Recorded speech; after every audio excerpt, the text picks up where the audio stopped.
Nag-request yung mga kids ko guys ng pangbaon sa school, kaya for today's video, samahan niyo ako ngayon guys. Gagawa tayo nitong masarap na savory breads na nakakabusog. Usong-uso ito sa mga kantin guys, mga binibenta ngayon. Ayan, mas maganda na tayong gagawa ng pangbaon ng ating mga kids at alam natin safe yung mga kinakain nila. Napakadali lang itong gawin guys at pwede natin ipang negosyo ito at pwede rin natin pangbaon sa ating mga kids, kaya wag na nating patatagalin yan. Tara, umpisahan na po natin. Ang una natin gagawin yung ating Polish starter. Ayan, tinatawag din itong sponge dough dahil dun sa pagkalambot, yung pagka-airy ng dough na na-develop during fermentation. Ayan, ginagamit ito sa mga tinapay or sa mga paggawa ng mga pizza or yung mga matatabang na tinapay guys. Ayan, pagsasamahin lang natin ito, yung ating warm milk, yung ating bread flour at saka yung ating instant yeast. Then, mix lang natin ito hanggang sa form lang siya ng dough or wala na tayong nakikita mga dry flour dito sa ating mixing bowl. Nag-originate pala itong paggawa ng Polish guys sa bansang Poland. Ito yung ginagamit nila sa paggawa ng tinapay dahil sa kakaibang lasa na nabibigay nito, yun nandun yung pagkatangi, yung magandang aroma ng kanilang mga tinapay, at perfect din ito sa mga ganitong tinapay guys, yung mga savory breads. Tatakpan lang natin ito at i-rest lang natin siya ng 1 hour, then after 1 hour, ito na yung ating sponge dough, yung ating Polish starter. Ayan, dapat ganito yung texture niya guys, na umalasa na siya at makikita nyo yung texture niya sa ilalim. Ayan, parang yung honeycomb. Ayan, pwede nyo gawin yung inyong sponge dough guys ahead of time, then ilagay nyo lang siya sa fridge overnight. Kung halimbawa kinabukasan pa kayo gagawa ng tinapay, basta babawasan nyo lang yung inyong yeast guys, mga nasa 1/4 teaspoon lang para hindi ganun ka-asim or hindi aasim yung inyong dough. Dito kasi guys, 1 hour lang yung pag-ferment natin sa kanya, kaya medyo dinamihan natin yung yeast. Then ayan, nilagay ko na sa ating mixing bowl yung ating sponge dough, yung ating bread flour, sugar, powder milk, yung ating instant yeast, salt at saka yung ating warm milk. Haluin lang natin ito or mamasahin lang natin siya guys hanggang sa magiging smooth lang yung ating dough. Pwede po kayong gumamit ng hand mixer or stand mixer, mas mapabilis po yung pagmasa natin ng ating dough. Ayan, pero ngayon guys ay mamasahin natin siya para dun sa mga wala pang stand mixer ay pwede pa rin silang gumawa ng ganitong klaseng tinapay. Ito guys, wag na tayo mag-add ng liquid dito kasi yung sponge dough natin may liquid na siya. Continue lang yung pagmasa natin hanggang sa ma-absorb lang ng sponge dough yung ating dry ingredients na nilagay. 8 minutes ko pala siyang minasa guys, and after 8 minutes ganito na siya. Ayan, medyo smooth na siya. Pwede na nating ilagay ngayon yung ating butter kapag ganito na yung texture ng ating dough, medyo elastic na rin siya. Ayan, dapat yung butter natin ay naka room temperature or malambot siya guys para mabilis siyang humalo or mabilis siyang ma-absorb dito sa ating dough. Then continue lang natin yung pagmasa natin hanggang sa magiging smooth at saka elastic na yung ating dough. Again po, kung may stand mixer tayo, mas mapapabilis yung pagmasa natin ng ating dough. At kapag na-absorb na ng dough yung ating butter, ililipat na natin siya ngayon dito sa ating working area or dito sa ating counter. Then continue lang natin yung pagmasa natin hanggang sa magiging smooth at saka elastic na yung ating dough.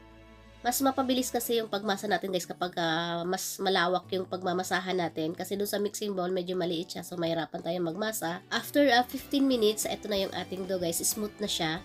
Ayan, gagawin natin ngayon yung ating window pane test. Ayan, ibig sabihin kapag nagawa nyo yung inyong window pane test, ready na yung inyong tinapay or pwede nyo na siyang paalsahin. Hindi pa nga ito masyadong smooth guys kasi nga minasa lang natin siya gamit ang ating kamay, pero kapag gagamit tayo ng mixer, mas smooth yung kakalabasan ng ating dough, pero pwede na ito guys. Ayan, ilagay lang natin siya ngayon dito sa ating mixing bowl. Naglagay lang ako ng konting butter. Then, pati yung ibabaw ng ating dough guys, lalagyan din natin siya ng konting butter. Then, tatakpan na natin ito ng cling wrap. Paalsahin lang natin ito ng mga 45 minutes. Mabilis lang ito umasa guys dahil dun sa sponge dough na nilagay natin or yung Polish starter natin. After 45 minutes, ito na yung ating dough. Ayan, nagdoble na siya ng size. Halos umapaw na siya dito sa ating mixing bowl. Dahil ito dun sa sponge dough method natin guys, sobrang lambot ng ating dough. Ayan, then ipapunch lang natin siya para maalis yung mga gases sa loob ng ating dough. Then, hahatiin na natin siya ngayon guys. Magkaiba yung mga grams nito guys kasi tatlong klase yung tinapay na gagawin natin ngayon. Ang unang dough na gagawin natin ay para dun sa bacon cheese rolls natin. Nagtitimbang ako dito guys ng 30 grams kada isang dough. Dahil dun sa size ng pan na gagamitin natin para sa ating bacon cheese rolls. Ayan, depende rin sa inyo guys kung gaano kalaki yung inyong pan. Dito kasi gumamit ako ng pan, pero optional lang naman yung guys. Pwede nyo naman siyang ilagay lang sa inyong baking tray.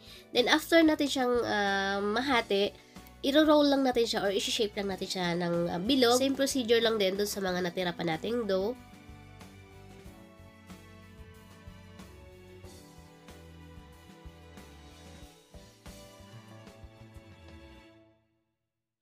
Tatakpan lang natin ito ng cling wrap, then i-rest lang natin siya guys ng 15 minutes. Ang next doon na gagawin natin ay para doon sa ating pizza bread. Ayan, dito naman ay medyo malaki siya guys. Nagtitimbang ito ng 60 grams kada isa. Same lang din yung gagawin natin guys. Bibilogin lang din natin siya, then tatakpan din natin siya ng cling wrap at i-rest natin siya ng 15 minutes.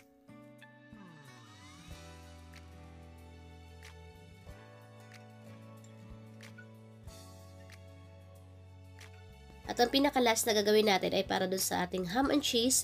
Dito guys, mas maliit siya ng konti dun sa ating pizza dough. Ito ay 55 grams lang kada isa.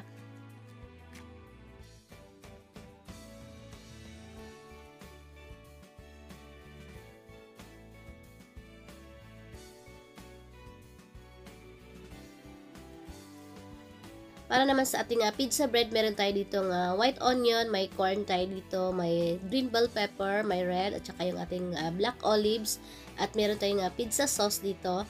Pwede kayong mamili guys, meron din tayo ditong mayonnaise, nabili ko na ito sa Korean store, at saka mozzarella. Meron tayong cheddar cheese din. Dito guys sa toppings, pwede kayong mamili kung anong gusto nyo i-toppings sa inyong pizza bread. Ayan, dito rin meron din tayo ditong ham at saka pepperoni. Then after 15 minutes, ayan, ang una natin gagawin yung ating bacon cheese rolls. Ayan. Ipa-flatten lang natin siya guys. Aalisin lang natin yung mga gases sa loob ng ating dough. After natin siyang i-flatten, ilagay na natin yung ating mayonnaise. Meron din nabibiling yung Japanese mayo guys. Masarap din yun. Then sinunod ko na yung ating corn. Then yung ating dalawang klase ng cheese, yung ating mozzarella at saka yung ating cheddar cheese. Then last ko nilagay yung ating bacon. Ayun yung bacon natin guys, niluto ko na yan or stir fry ko na yan guys hanggang sa mag golden brown siya. Then isasara na natin ngayon yung ating dough. I-roll lang natin siya guys hanggang sa masealed lang natin siya at wala nang lumalabas na mga filling sa loob ng ating dough. Dito guys, medyo nahirapan ako mag-seal ng ating dough at humawak ng ating dough dahil madulas nga yung ating gloves, kaya nagugas muna ako ng kamay. Ito naman ay pangkain lang namin sa bahay guys at pwede naman na basta malinis lang yung ating kamay, wala namang problema na hawakan yung ating dough. Then i-coat na natin siya ngayon guys. Meron ako ditong breadcrumbs at saka sesame seeds. Ayan, pinagsama ko equal amount guys. 1/4 cup na sesame seeds at saka 1/4 cup na breadcrumbs. Ayan, same procedure lang din doon sa mga natira pa nating dough ng ating bacon cheese rolls.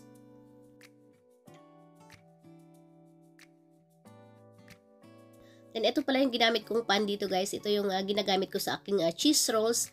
Kaya 30 grams each lang yung dough natin kasi yun lang yung kasya dito sa pan na ginamit natin. Pero kung malaking pan yung gagamitin nyo guys, dagdagan nyo na lang ng konti yung inyong dough. Then, tinakpan ko lang siya ng cling wrap. Nag-brush pala ako ng butter dito sa ating pan para hindi dumikit yung ating tinapay. Paasahin lang natin ito guys sa mga 40 to 45 minutes or hanggang sa magdoble lang siya ng size. The next naman natin gagawin yung ating pizza dough. I-press lang natin siya para maalis yung mga air or yung mga gases sa loob ng ating dough na natrap. Then, bibilogin natin siya ulit. Kailangan masikip yung pagbilog natin guys para maganda yung texture sa loob ng ating dough. Then, ayan, i-roll lang natin siya hanggang sa magiging smooth siya. Same lang din doon sa mga natira pang dough, ganun din yung gagawin natin. Pagkatapos natin siyang ibilog guys, and ipipress lang natin siya ulit para lumapad siya ng konti. Kasi pang pizza ito guys, itong dough na ito. Ayan, pwede tayong gumamit din ng rolling pin para medyo lumapad pa siya dito kasi medyo hindi natin siya masyadong nalapad pero okay lang naman, wala namang problema kasi mamaya bago natin siya lagyan ng toppings, ayan, i-hold pa natin siya ulit guys. Then ayan, i-rest lang din natin ito ng 45 minutes bago natin siya lagyan ng toppings. Then ang last natin gagawin ay yung ating ham and cheese. Ipa-flatten lang din natin yung ating dough guys. Then ilagay na natin yung ating kailangan yung paglapad natin ng ating dough ay sakto lang din doon sa laki ng ating ham na ilalagay.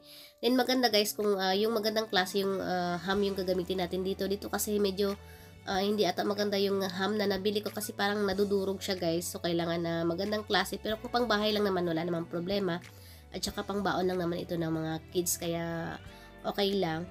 Then, ayan, itutupi lang natin siya guys. Then, ikakat natin yung gitna ng ating dough. Ayan, gumamit lang tayo dito ng matalas na scraper.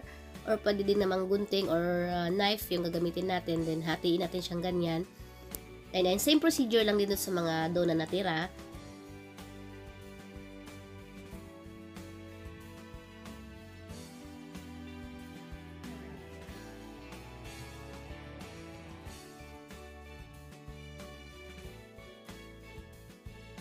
And then guys, sinama ko na siya dito sa ating pizza dough. Then tatakpan din natin siya ng cling wrap at pa-assign na natin siya ng 45 minutes. Then after 45 minutes, ito na yung ating dough. Ito yung para sa pizza natin guys. Ayan. Gumamit lang ako dito ng bilog.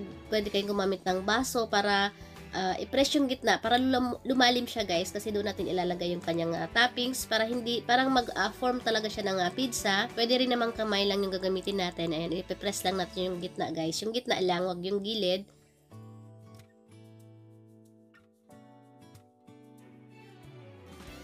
Then ilagay na natin yung ating pizza sauce. Ayan, tomato sauce lang ito guys. Din nilagyan ko na siya ng konting salt at saka konting herbs, yung ating parsley or pwede ring oregano. Then ayan, ilagay na natin yung ating cheese, yung ating cheddar at saka yung ating mozzarella. Then dito guys, pwede na kayong mamili kung ano yung gusto nyong itoppings. Pwedeng bell pepper, yung ating pepperoni. Pwede nyo rin siyang gawing Hawaiian. Ayan, maglagay kayo ng pineapple slice. Then dito guys, dinamahihan ko yung pepperoni kasi yun yung paborito ng mga kids ko. Yung pepperoni at saka yung cheese. Nag-beat lang ako dito ng 1 egg para sa ating egg wash. Then ibabrush lang natin yung dough natin. Ito yung ham and cheese natin. Ayan, ibabrush natin siya ng egg para maganda yung color niya guys kapag ibibake natin siya. Then naglagay ako dito or nag-add pa ako dito ng cheese sa ibabaw. Then meron pang natirang bacon, nilagyan ko rin siya. Depende na sa inyo guys, pwede tayong maglagay dito ng iba't ibang toppings para mas masarap yung ating savory breads. Then nag-brush din ako ng egg wash sa gilid ng ating pizza dough. Ito naman yung ating bacon cheese rolls. Then dito guys, gumamit lang ako ng blade dito. Hiniwa ko lang yung gitna kasi maglalagay pa tayo dito ng sauce sa ibabaw. Ayan, meron ako ditong hinalong 3 tablespoon na butter. Then naglagay ko ng 1 tablespoon na parsley, yung herbs. Ayan, pwede rin oregano. I-bake na natin ito ngayon sa ating naka-preheat na oven ng 160 degrees Celsius ng 18 to 20 minutes or hanggang sa mag-golden brown lang yung ibabaw ng ating tinapay. Same lang din dito sa ating pizza bread at saka sa ating ham and cheese. Ayan, kapag ganito na yung color niya guys, ibig sabihin luto na ito. Basta pag nag-slightly brown na yung gilid ng ating tinapay, then ayan, ganito lang siya guys, saktong-sakto lang yung luto niya. Ayan, slightly brown lang ito. Nilipat ko lang siya dito sa ating cooling rack para mag-stop na yung cooking process niya.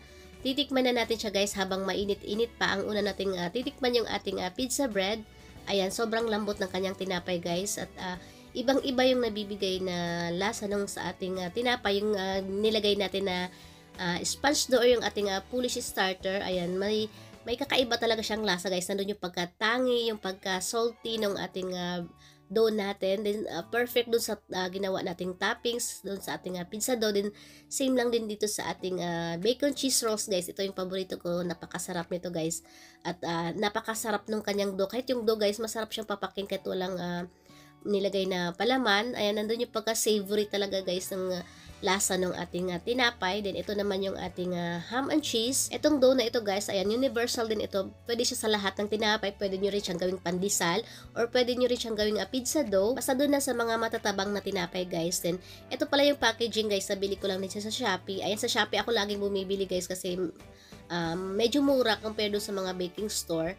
Then, ayan, mayroon tayong sticker dito. Pwede natin siyang ilagay dito. Mas maganda, guys, ilagay nyo sa plastic container or yung mga airtight na mga packaging, guys. Habang medyo maligam-gam pa siya or warm pa siya, guys. Kasi parang mag-i-steam pa siya at mapapanatili nating moist yung ating tinapay. Kasi kapag nahanginan na siya, guys, or natanggalan na siya sa labas, parang medyo magdadry na yung ating tinapay. Ito na lahat yung nagawa natin, guys. Ayan, itong naka-individual na ito, guys, pwede natin siyang ibenta ng 65 to 70 pesos kada isa. Ayan.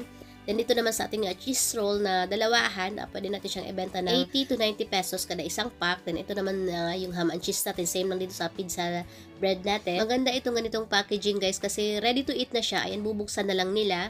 At saka mura lang itong packaging na ito guys. Ilalagay ko yung link sa baba ng description box. Ayan, hanggang sa muli, kita-kits po tayo ulit sa aking susunod pang mga videos. Maraming salamat po sa inyong pananood. Mag-iingat po tayo palagi.